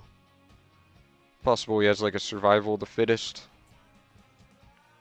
So he wants to keep that Boulder Brute alive for next turn. The way he's thinking about this so long, though, makes me think he doesn't have that, or anything too relevant. Otherwise, it would have been a pretty snap decision. Alright, so he goes for the long-term plans, but take more damage now. Which seems fine. Once again, I don't know what's in his hand, so I can't say if that's correct or not. He does get that second wild, so Squirrel Titan would be devastating. I really don't want to see that right now. If that happens, I'll be very sad.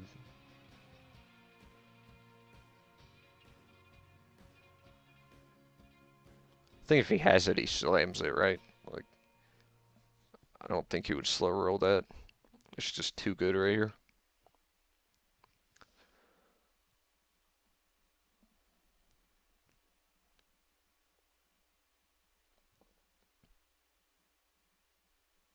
Gore Seeker. So Suppressive Fire off the top is game. Crushing Blow is pretty good.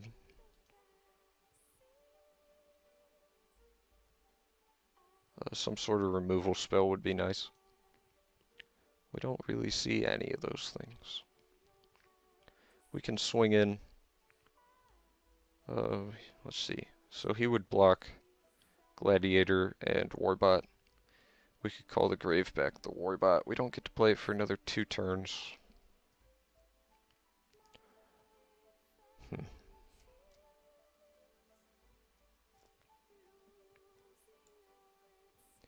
If we don't swing with everything, we have to swing with nothing. Just due to the first strike on the Gore Seeker. I would have liked to seen a Ruby Aura as well. A Ruby Aura or a Crushing Blow. Both would have been pretty damn good in this situation. Suppressive Fire, of course. So we'll just sit back on these guys. Allow Suppressive Fire off the top to continue being just game.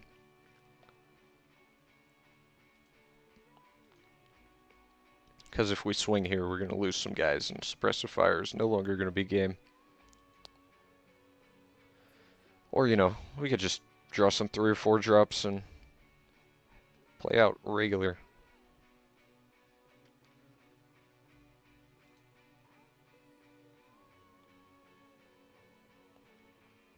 Puck's an odd one. Tad surprised to see that here. If he starts getting aggressive, we could really punish him. But he knows that and decides to sit back.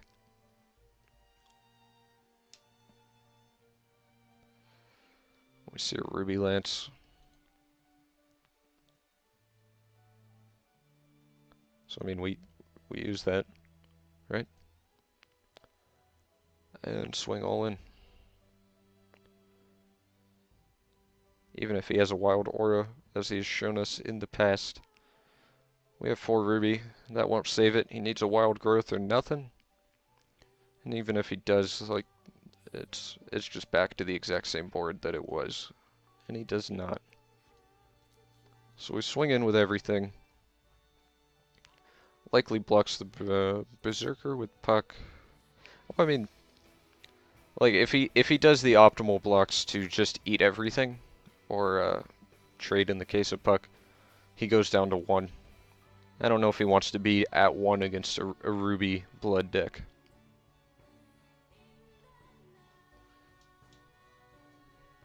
And Sapper's Charge in the format, of course.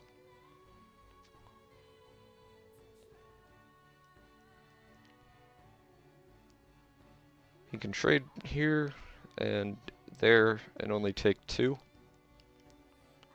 Seems like the optimal play for him.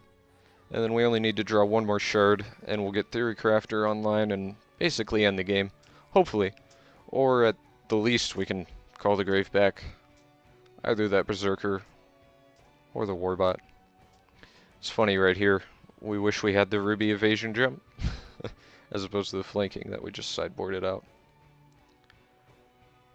But you know, you can't know every situation ahead of time. Otherwise the game would be too easy. Not exciting.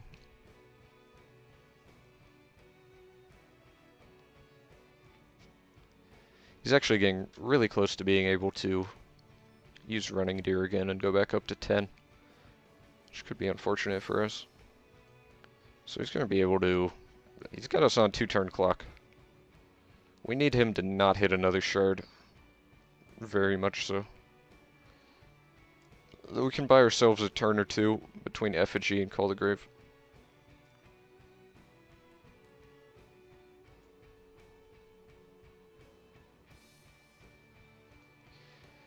I believe we play the Effigy and Call the Grave back our 6-3. And then play out the 6-3 next turn. Seems like a good place. Hopefully we draw ourselves a shard. Or even if we don't, I mean, a Warbot. And all is well. I definitely want to block though. If he has a wild aura, I'll be really sad.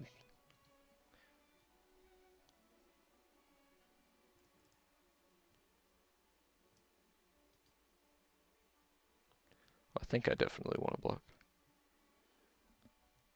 It's kind of a close decision. I don't want to take 11, that's for sure. That's a second Hellhound. And a giant caterpillar. So he saw me get back that Warbot and realized he needs a second Hellhound. Because that first one is not going to live once this comes down. He decides to sit back on the defensive. Interesting.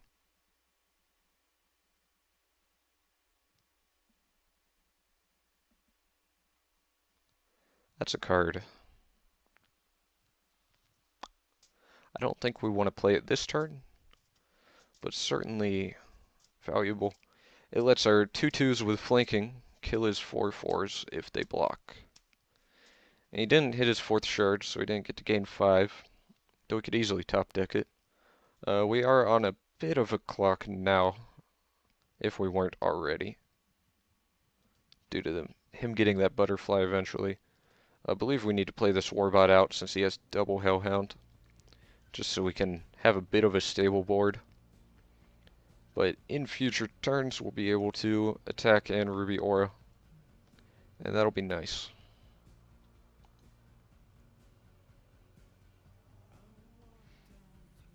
Glimmerglen Witch is going to buy him some time. Hopefully we draw a shard and start producing with this Theory Crafter. That's really what I want.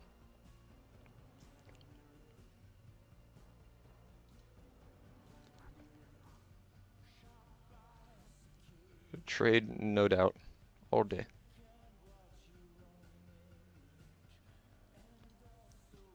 All day, every day.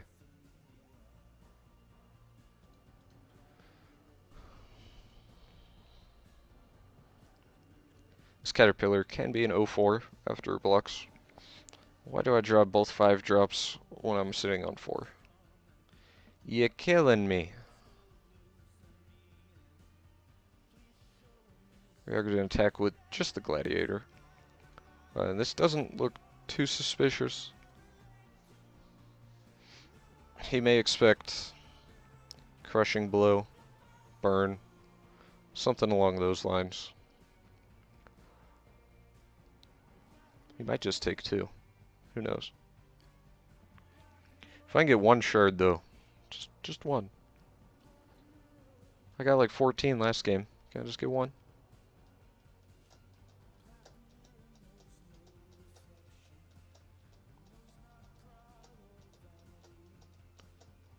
I think I'm gonna hold on to that Ruby Aura now then, since he did not block. I could get one more damage there, and be pretty foolproof in future turns.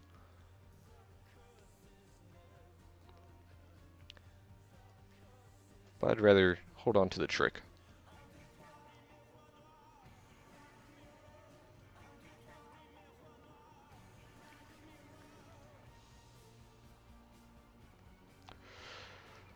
Man, it's midnight already.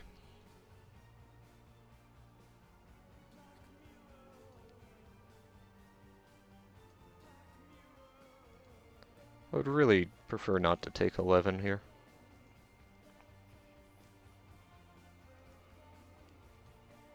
I wish it went both ways when it blocked or became blocked, rather than just one, of course. He's digging that Ruby evasion gem. So I probably play Falconer out. God, these are literally the only things in the deck I could draw and not cast. Literally, all three. And I draw them all three in a row. Well, I'm stuck on 4. What the hell? What the hell?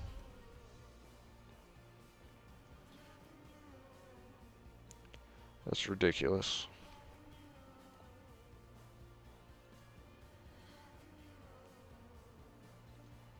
Ridiculous.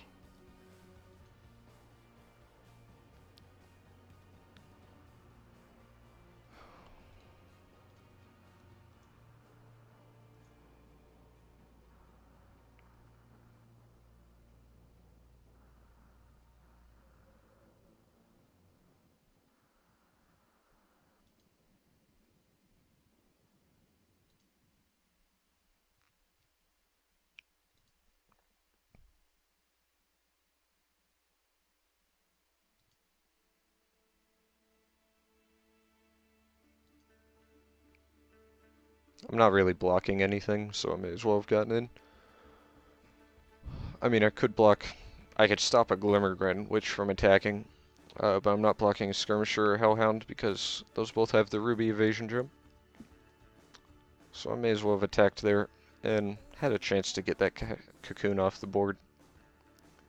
Because at this rate, if I drew a shard next turn, I could still play out Falconer and deal with both these evasion troops. Getting that Wild Aura off of his Hellhound is actually kind of a big game, and he forgot to pump his Hellhound. Unless he's leaving 8 mana up for something, which I don't think is so.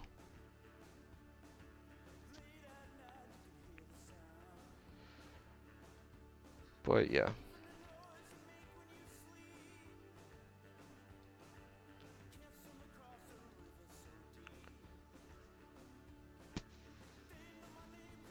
No need to attack now, because the Cocoon's just going to straight up sit there and look at my Gladiator and be like, what's up? And there's a Wild Aura on his Hellhound. That's game. Yeah.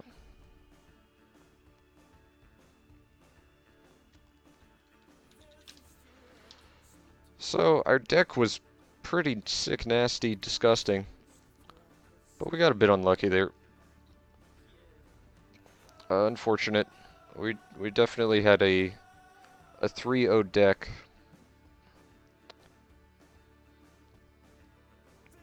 But yeah. Things did not fold our way.